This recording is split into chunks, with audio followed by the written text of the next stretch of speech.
यही है ना हमारा गांव, कितना सुंदर है। सुंदर तो है पीहू, लेकिन बाहर का टेम्परेचर देखा है, 45 डिग्री चल रहा है। तो क्या हुआ, गर्मी तो शहर में भी होती है, वहाँ एसी है, यहाँ हवा है। हाँ, वो हवा जो खुद जल रही है। प्रेम की बात में कोई झूठ नहीं था। मई के इस खौफनाक महीने में सूरज जैसे आसमान से आग के गोले बरसा रहा था। बाहर का सुंदर गांव अब सूखा और बेजान दिख रहा है। खेतों में दरारें पड़ चुकी हैं, पेड़ों के पत्ते झुलस गए थे और गर्म हवाएं पूरे माहौल को और डरावना बना रही थी। गांव की धूल भरी सड़क तक तपने लगी थी और इसी तपिश से बचने के लिए गांव के कुछ बुजुर्ग चबूतरे की छांव में बैठे हुए थे। अरे भाई, आज तो हद हो गई। लाइट सुबह 4 बजे से अभी तक नहीं आई। अरे भाई क्या बताएं, खेत सूख गए हैं, जानवर परेशान हैं गर्मी से। तभी दूर से धूल उड़ाती हुई एक गाड़ी आती दिखाई देती है। अरे भाई, ये किसकी गाड़ी आ रही है? अरे लगता है अंकुश जी की गाड़ी है। तभी गाड़ी रुकती है और अंकुश जी नीचे उतरते हैं। चबूतरे पर बैठे लोग उठे और उनसे मिलने के लिए आगे आए। अरे अंकुश, हाँ गए आप लोग, पर इस महीने इस गर्मी में? अरे क्या करें काका, हमारी बहू की जिद थी, बोली इस बार गर्मियों में गांव जाना है। हमने भी कहा चलो देख लो। अरे वाह, बहू का गर्मियों में गांव का शौक एक दिन में निकल जाएगा, देखना। कल तक ये वापस शहर चलो कहने लगेगी। और तभी गाड़ी से पीहू, प्रेम, वृंदा और अदिति उतरती हैं। वैभव काका ने पीहू को देखते हुए कहा, अरे बेटा, तुम हो तो जिसे गांव की गर्मियाँ पसंद हैं। जी काका, मैं हूँ जिसे गांव भी पसंद है और गर्मियाँ भी। अरे भाई, अभी बोल रही हो बेटा, 2 घंटे बाद तुम्हें असली गर्मी का मजा आएगा। काका आप भूल रहे हैं, मैं शहर से सिर्फ सूटकेस नहीं, अपना ठंडा दिमाग भी साथ लाई हूँ। आप 2 घंटे की बात कर रहे हैं, मैं तो अगले 2 महीने यहीं गुजारने का इरादा करके आई हूँ। देखिएगा, मैं इस गर्मी से बचने का भी जुगाड़ निकालूंगी। तभी वृंदा ने सबको टोकते हुए कहा, अरे बाकी की बातें बाद में करना, वरना यहाँ बीच सड़क पर खड़े खड़े ही पिघल जाएंगे। चलो अब घर चलें। भाई साहब हम निकलते हैं, वरना सूरज आज ही हमें भस्म कर देगा। वृंदा की बात सुनकर सबने कदम बढ़ाए। आगे गली के मुहाने पर अमृता, वैभवी और आशा हाथ में पंखा लिए अपनी अपनी देहरी पर बैठी थी। गर्मी ने तो दिमाग ही खराब कर दिया, न अंदर बैठने में चैन है और न ही बाहर। मेरा तो मन करता है सब छोड़ो और उस पहाड़ी वाली गुफा में जाकर बैठ जाओ। हाय दैया, ना गुफा का तो नाम मत लो। पता चला ठंडक के चक्कर में वहाँ गृहस्थी बसाने गई और खुद ही डरावनी कहानी बन गई। मजाक छोड़ो, पर इस गुफा में ठंडक तो वाकई में है, लेकिन क्या फायदा इसी ठंडक का, अब तो वहाँ कोई जाता भी नहीं।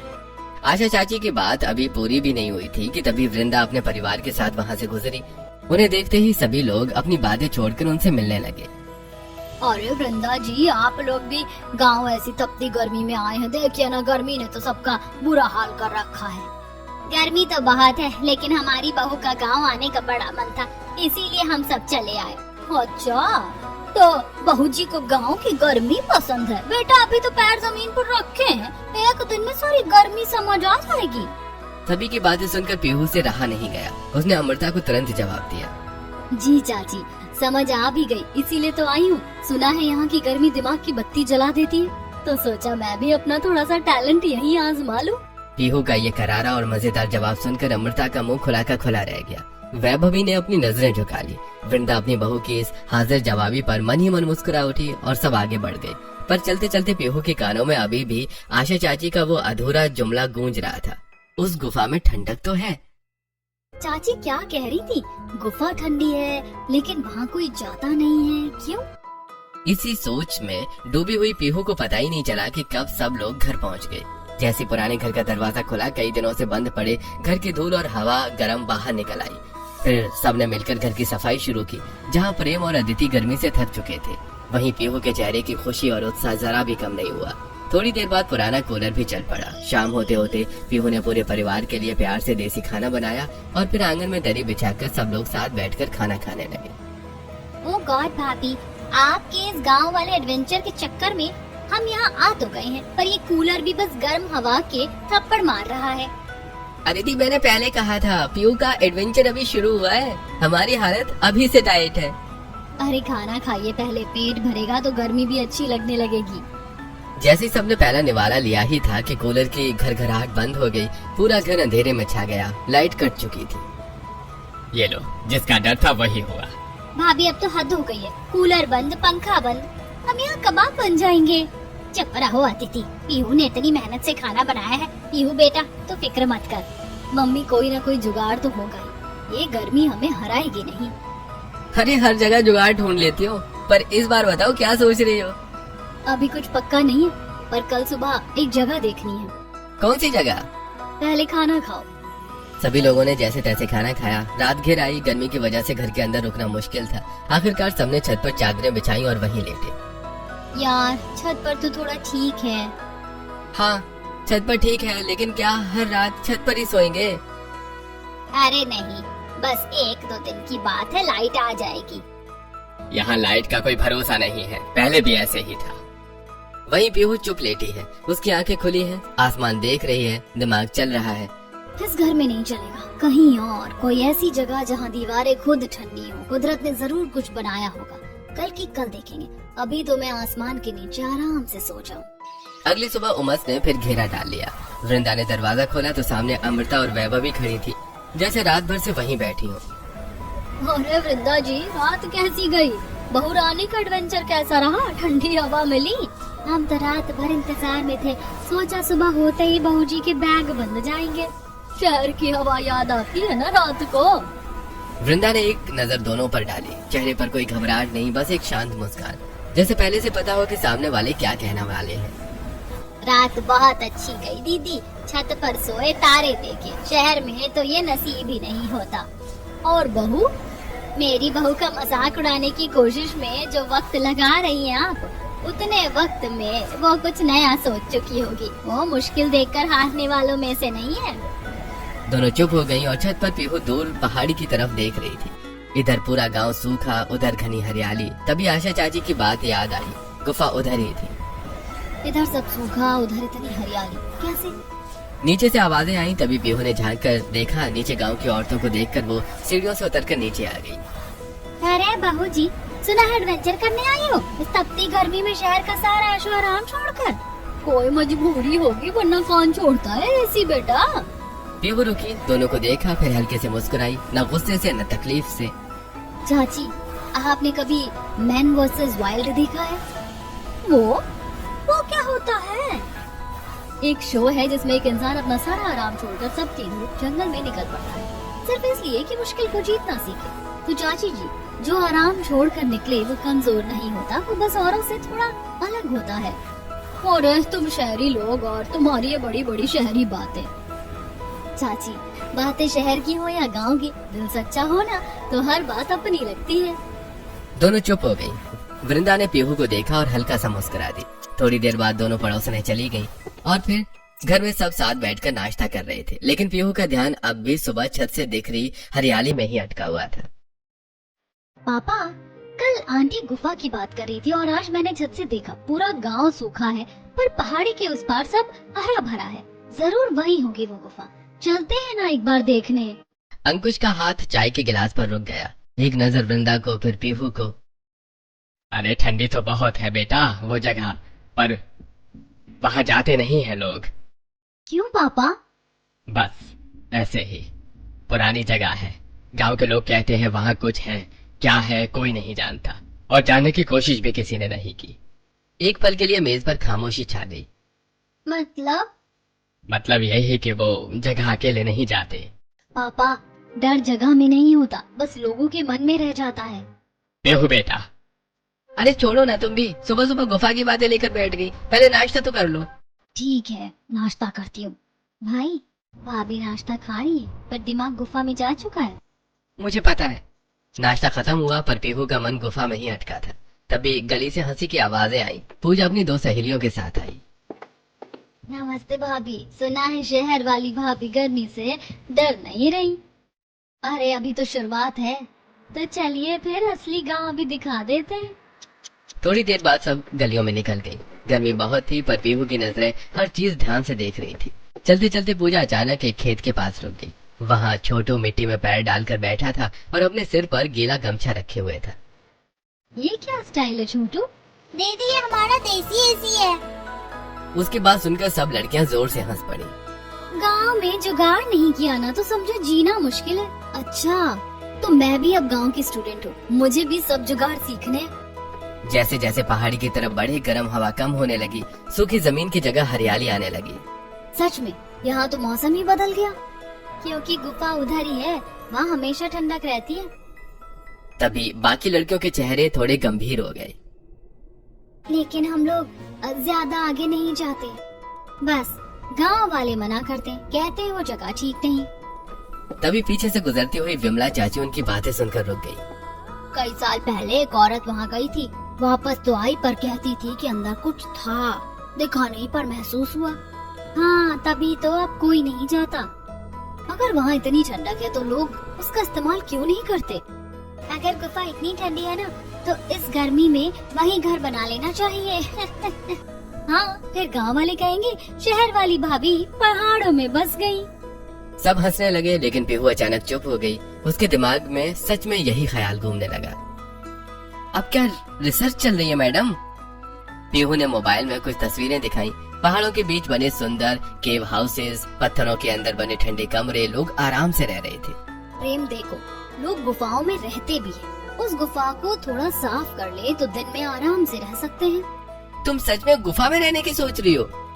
सोच नहीं रही, प्लान बना रही हूँ।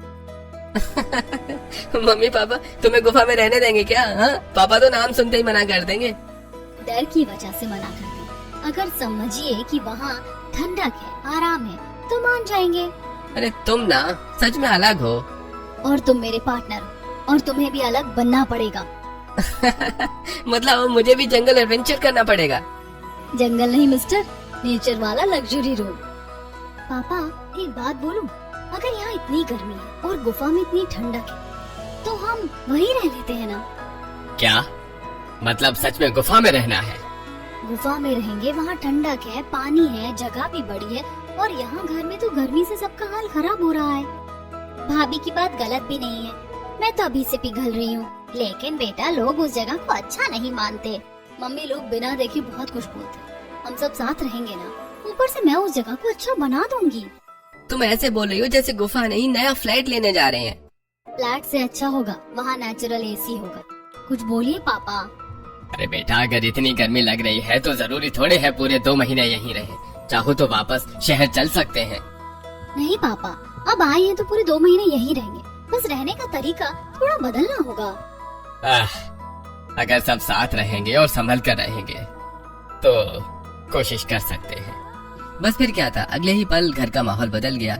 डर आधा था और एक्साइटमेंट दोगुनी। सुबह सुबह पूरा घर ऐसी तैयारी करने लगा जैसे कहीं लंबी पिकनिक पर जा रहा हो। पीहू कभी बर्तन बांधती, कभी चादरें। उसने एक बड़ा टोकरी निकाली और उसमें मसाले, आटा, दाल और सब्जियां रखने लगी। अरे तुम तो इतनी तैयारी कर रहे हो जैसे सारी जिंदगी वहीं रहने जा रही हो।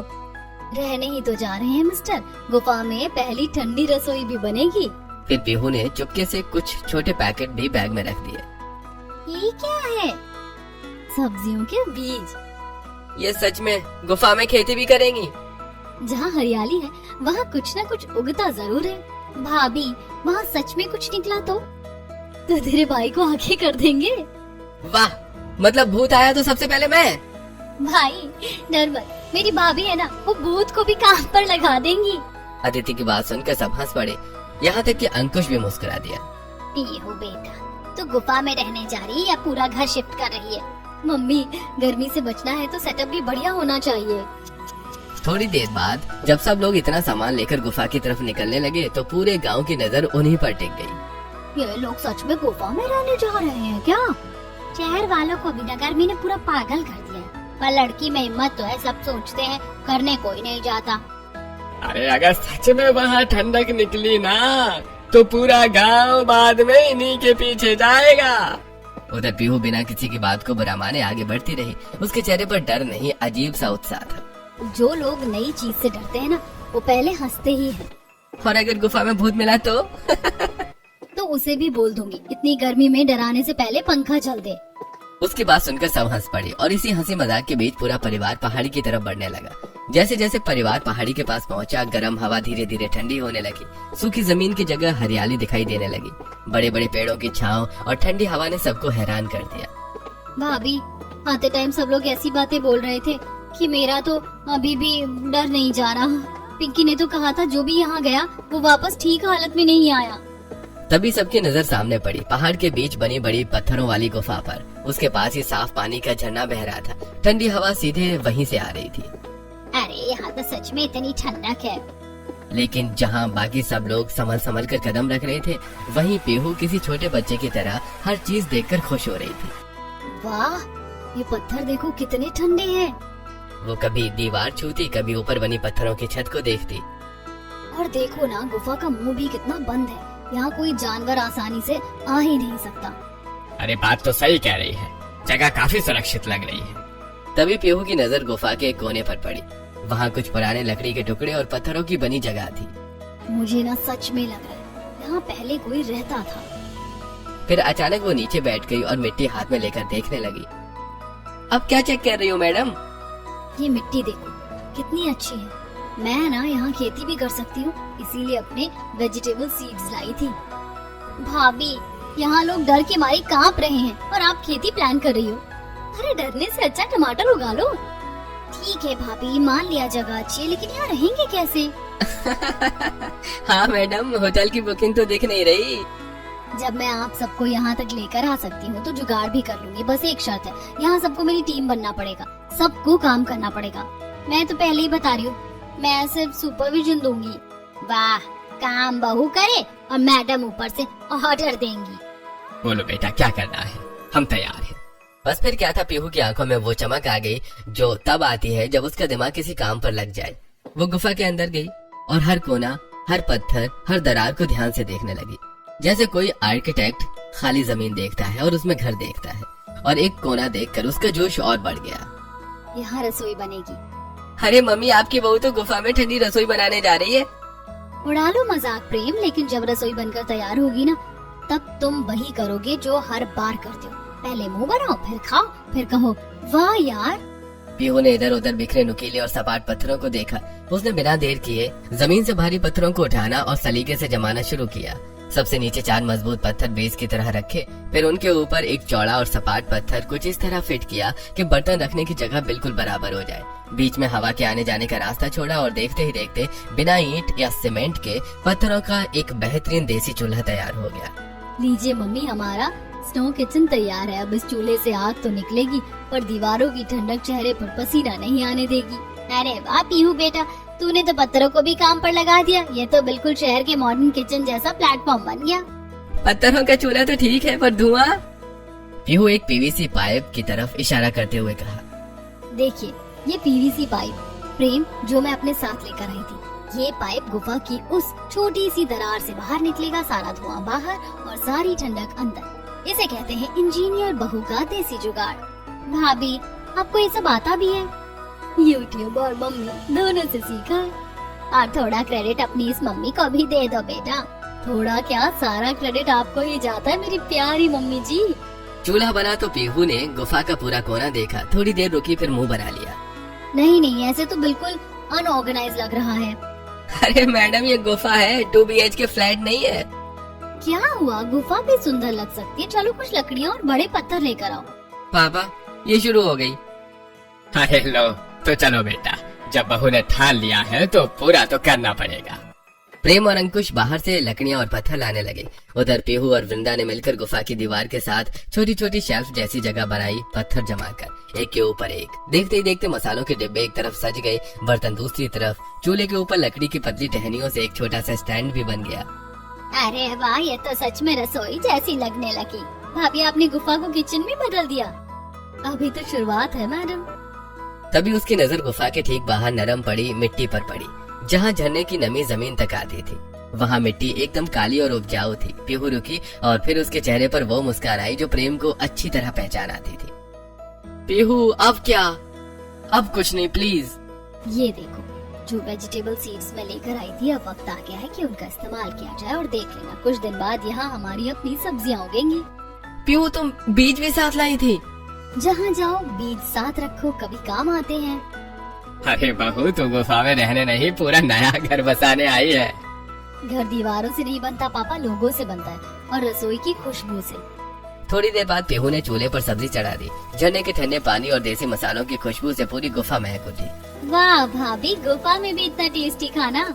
अभी तो बाहर से लाई सब्जियों से खाना बना रही हूँ, लेकिन फिर देखना धीरे धीरे यही अपनी सब्जियाँ उगेंगी और उनका टेस्ट, उफ, सोच कर ही मुँह में पानी आ रहा है।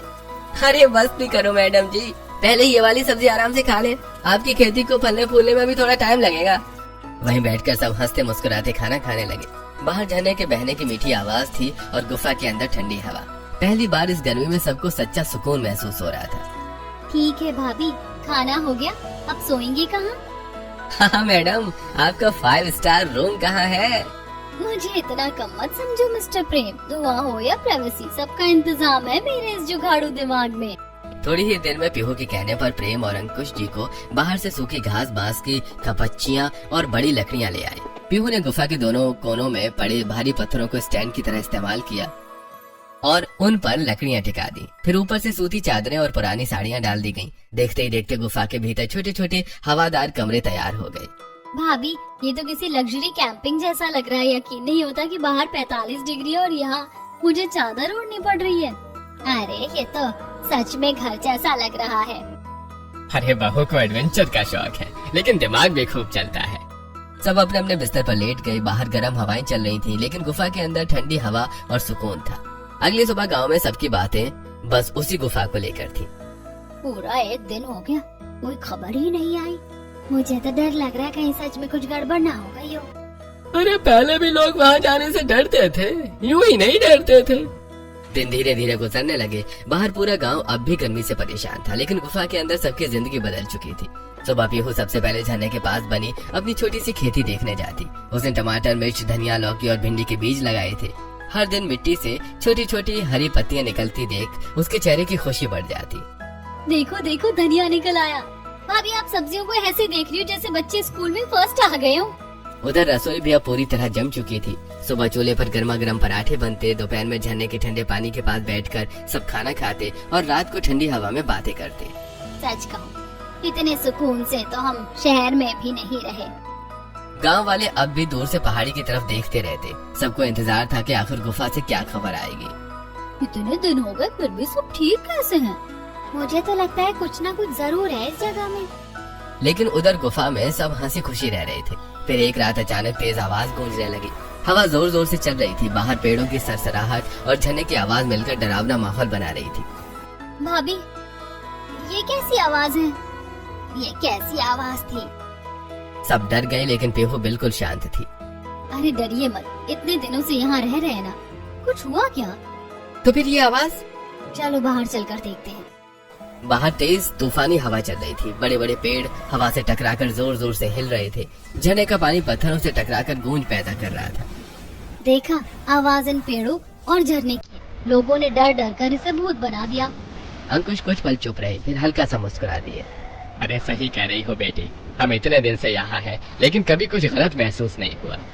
उस रात के बाद सबका डर लगभग खत्म हो चुका था। अब गुफा सच में घर जैसी लगने लगी थी। फिर कुछ दिनों बाद दोपहर के समय जब पीहू अपनी छोटी सी खेती में पानी डाल रही थी, तभी बाहर किसी के कदमों की आवाज आई। लगभग 30 साल का एक आदमी धीरे धीरे गुफा की तरफ बढ़ रहा था।